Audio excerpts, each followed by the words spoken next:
What the heck is Kanye West angry about? That's what we're going to look at in this video from Never a Truer Word, where we look at the words that people choose to use to see if we can find out a little bit more what is going on with them beyond what they say and what the impression is that they want us to have of what they say. So yeah, we're looking at Kanye West, and it's the interview that he gave with Piers Morgan. He's changed his name to Ye now, so we may refer to him as Kanye or Ye all the way through this video. We're going to look at the words that he chooses to use, and when we hear him say, "We wouldn't shoot each other dead in the streets," and then rap about it, we'll be able to work out what that really means, how he sees race and how he sees religion in America. Stick with it and you'll find that out. What we're looking for? Well, look, he rambles, and it's a one answer to one question that we're going to look at. It took him about 5 minutes to say, and at first listen, it's really hard to get what it is that he's talking about because he's just not very fluent, he's not very coherent. So what are we looking for in his words to try and to understand a bit more about what is going on in his head? Well, we're going to look for what is he fluent about? Where do the words come easily to him? Because that's going to indicate that that's really what he's thinking. That's what he's feeling. And the words will come very easily when you talk about how you actually are. Where does he make little sense? Where is he incoherent? That's going to give us a clue as to things he's saying for effect or to get attention that he doesn't really believe in because, again, he doesn't believe in them. The words won't come quite so easy to him. And what words and concepts does Kanye West repeat as he's going through this? Because that will give us an indication of his priorities and what he thinks is important. Are you ready? Let's go. The question that Piers Morgan asks is, looking back over the past few weeks, in particular, what do you think have been the biggest misconceptions about you? And Kanye West answers, well, I think there's a left agenda to silence anyone that goes against the agenda. Let's go back to Trump running for office back in 2015. Everyone that was around me in my industry, in the entertainment industry, told me that my life will be over. I will be on the wrong side of history. I've even had threats to my life for wearing the Trump hat. The first thing I notice here is that he didn't answer the question. The question was, what do you think have been the biggest misconceptions about you? And he does not talk about the misconceptions. He doesn't take the chance to knock any of them down. And let's bear in mind, some of them are pretty big. He's been accused of being anti-Semitic, but he doesn't take that on and say that's a misconception. Instead, he talks about something he's obviously much more comfortable talking about. He doesn't want to deal with misconceptions. And this is one of those things that doesn't make sense. Look at that first line. I think there's a left agenda to silence anyone that goes against the agenda. Just doesn't make sense. Too many agendas. There's an agenda to silence everyone that goes against the agenda. It just doesn't add up. He then talks about Trump running for office, and he wants to give the impression he was told that he'd be cancelled for supporting Trump. But he doesn't say that at all. He just says, let's go back to Trump running for office. Everyone that was around me in my industry, the entertainment industry, told me my life will be over. I will be on the wrong side of history. But he doesn't say why they said that. He just lumps the two things together, Trump running for office and that people said that. So he doesn't say why they thought those things would be there. So I'm not entirely sure this happened or really is representative of what happened. He says, I've even had threats to my life for wearing the Trump hat. He doesn't say once that he actually supported Donald Trump, promoted Donald Trump. He doesn't mention any of those things at all. The only thing he can be specific about is wearing the Trump hat. So one of those things that doesn't make sense. Another thing I noticed, and this runs all the way through the answer, he says, everyone that was around me in my industry, and he talks in very broad terms, encapsulating everyone at times. He goes on to say, and it even ended up in, destroying my family and also making it where I have to raise my children differently because I actually am a person that's classified as black, I classify myself as Jew. But a person is classified that has been given that title in America as black in America, that I'm supposed to stay in a block of a vote. You never heard the term white vote, so why is your term black vote? How's that okay? It sounds just as racist as black drinking fountain. Wow. Again, non-specific. This thing was destroying his family and making it so he had to raise his children differently, but he doesn't say why those things happened. He doesn't say why his family was destroyed or he had to raise his children differently. And he says it even ended up, well, he doesn't say what it is. I mean, previously, the only thing he's mentioned is wearing a Trump hat. So is that what it is? I mean, what are you getting at here? And then his logic is kind of interesting. He's a person that's classed as black. I classify myself as Jew, but then goes back and talks about a person, not him, but a person is classified that has been given that title in America. And I'm supposed to stay in a block of a vote. So it's a person that's classified like this, him that's supposed to act like it. And it's interesting that he's going to classifications here, labels. He's classified as black. I classify myself as a Jew. He doesn't talk about how he feels he is or what he believes he is or even what he thinks he is, but he's quite happy to talk about these labels that are on him here. The logic at the end is really bad. There's a debate to be had about whether the term black vote is racist, but black drinking fountain was a segregation that was put on black people by white people, whereas black vote refers to black people expressing their democratic rights. It may be a racist term or it may be a racist way of thinking. I'm absolutely open to that debate, but it's not a segregational implement like black drinking fountain. Last thing on this is he repeats America twice. So is there some problem with how he sees America or how he feels America sees him? If you're enjoying this video, if you hit the subscribe button, you'll get more videos like this on people in the news and trying to decode the words that they're looking. Be really interested in your thoughts down below as well. And if you press the like button or share this on social media, that means it gets to more people and gets the word out further. It makes me feel good about myself as well. Let's go back to Kanye West. And my dad, called me, said, the thing the left fear about Ye or makes me the most dangerous is I'm rich. And that's the point. Tupac told me back in the days, you got to get your money right and then you go to war. So I'm going to war.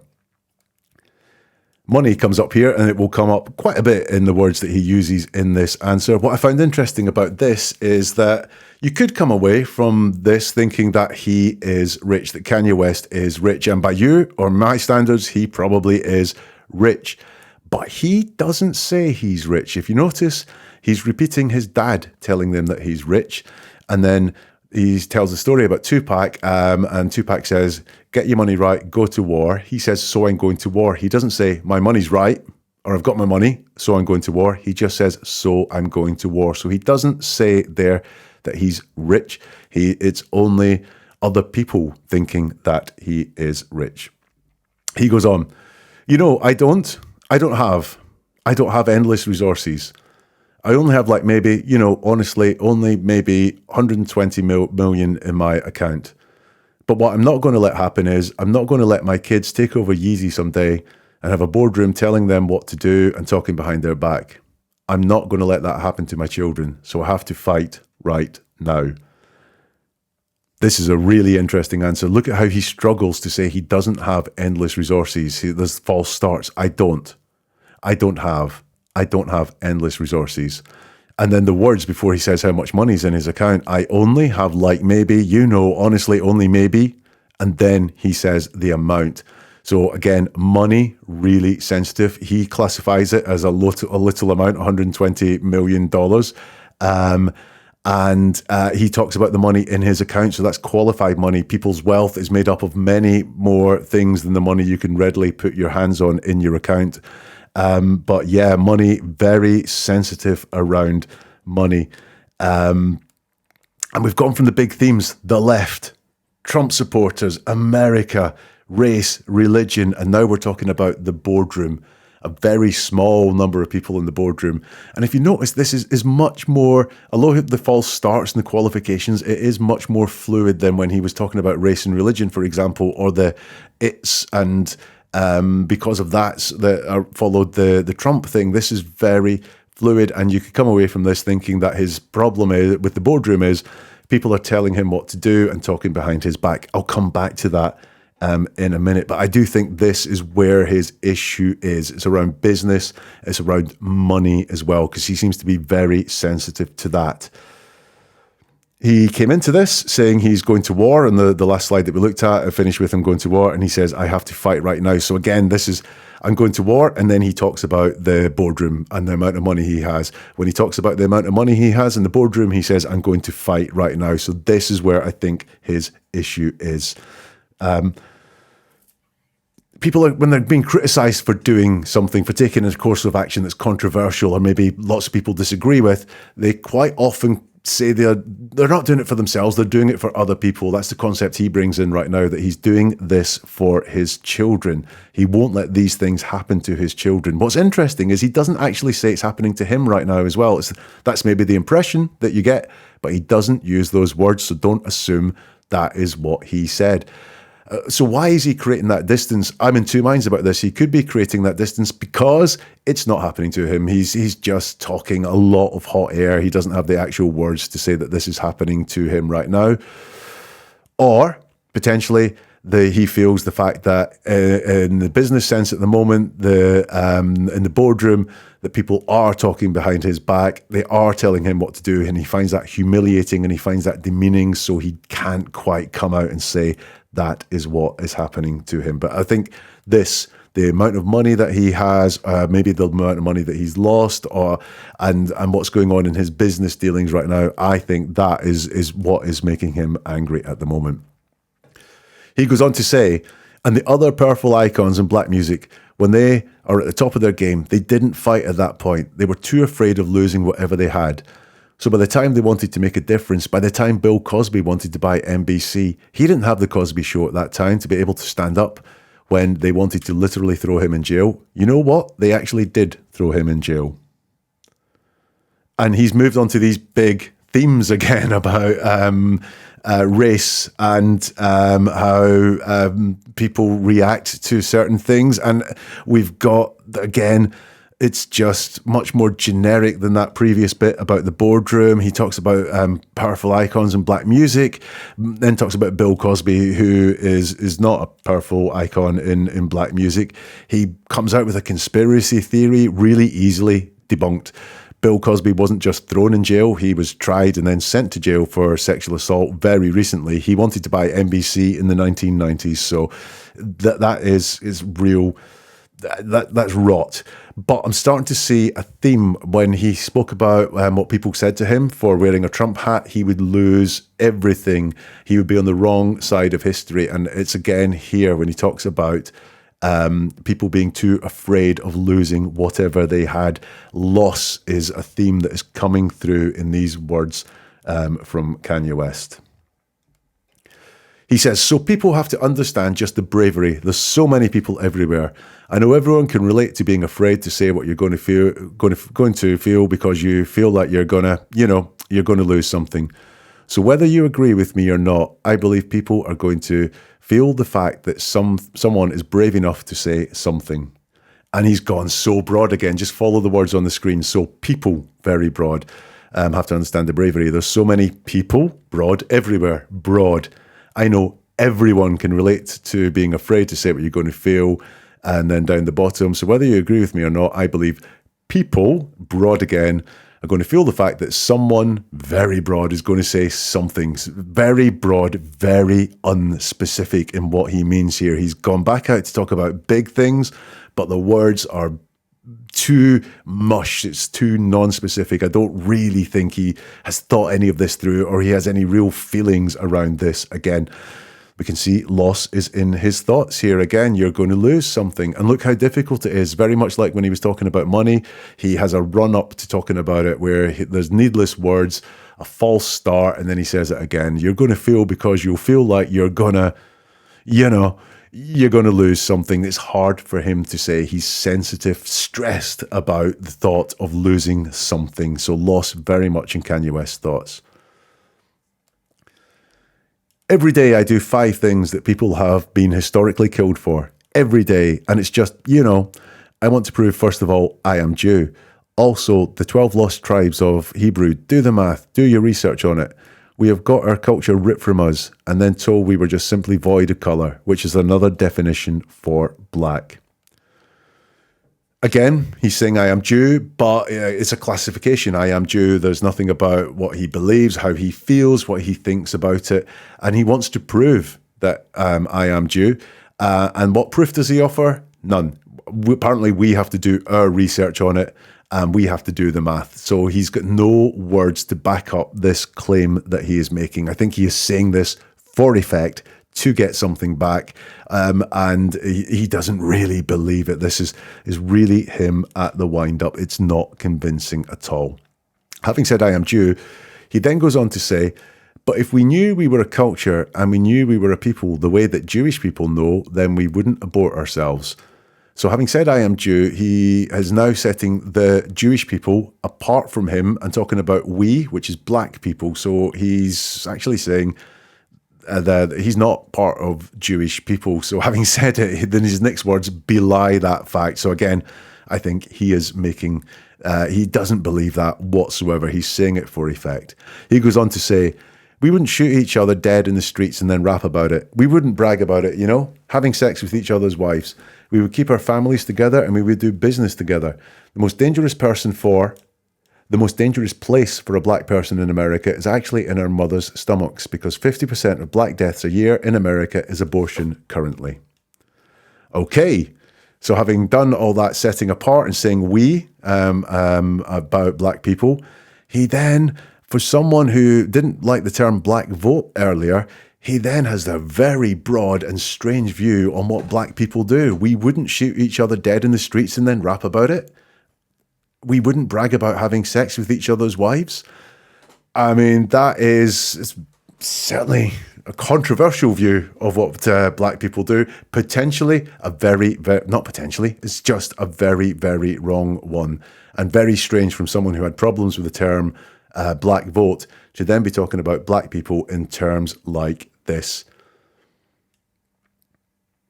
You don't have to be a genius to spot the line about keeping families together, sensitivity around his recent divorce, which is not surprising at all. Business comes up again. And then look at this false start. He says the most dangerous person for, and stops. And I'd love to know what he was going to say there next, because what he says is the most dangerous place for a black person in America is actually our mother's stomachs. I can't help but think was he going to say the most dangerous person for a black person in America? It had been very interesting, but in this I spot some misogyny. Definitely, chance there is misogyny in there, blaming things on mothers. Repetition of America, again, he mentions America as a place a couple of times. I think there's some sensitivity for him in America too. And that was the answer to one question from Piers Morgan's. What did we get from it? Well, look at the themes. What was important to him? What was the repeated thing? I saw loss in there a lot. I saw loss of money, potentially loss of esteem as well in there in terms of what he was saying. He mentions his children a few times, and he mentions America as well. And he is angry about something, but what is he angry about? Well, when he talks about race and religion and politics, he's not very coherent, and it's in those big, broad terms, using words like everyone, everywhere, and say something to someone. But I think this is personal. And when he spoke about the boardroom, a much smaller number of people, that's when he was at his most fluent and his most coherent. And frankly, it would not surprise me if someone has taken him aside and said, at the moment you're spending more money than you're making and you have to change things. And he does not like two things. The thought of losing everything will scare him, and the thought of someone telling him what to do, telling him that maybe you're not as successful as you once were, or you've got less money than you once did, is a bit of an ego trip to him. He's certainly angry about those people in his business for sure. The abortion line makes me think he is angry with women too. Potentially, but this is just potentially, this is about control. He's angry, he can see things are on the wane, and he wants to make it look as if he is in control, is certainly in control of his downfall. The downfall is not caused by people buying less records, by his relationships breaking up, by his business partners saying, not so sure about you anymore.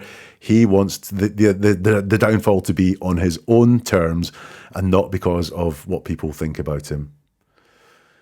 What do you think? Let me know in the comments down below. If you want more like this, neveratruerword.com is the website address. The link tree that's on the screen and in the descriptions below is where you can get in touch on social media. If you've any words that you think we should look at next in the channel, do let me know in the comments or get in touch on social media. There's a couple of books available that you can buy if you want to decode people's words as well, to have a look at what they're saying. And you can not just use this with people like Kanye West, you can use this in your own life with friends, colleagues, relationships. And there's also a podcast called The Words of West Cork, which delves in detail into some words involved in a true crime, a murder in Ireland in the 1990s. Links to all of those things are in the description below. And there's more videos for you to enjoy as well. We'll see you another time for another video from Never a Truer Word.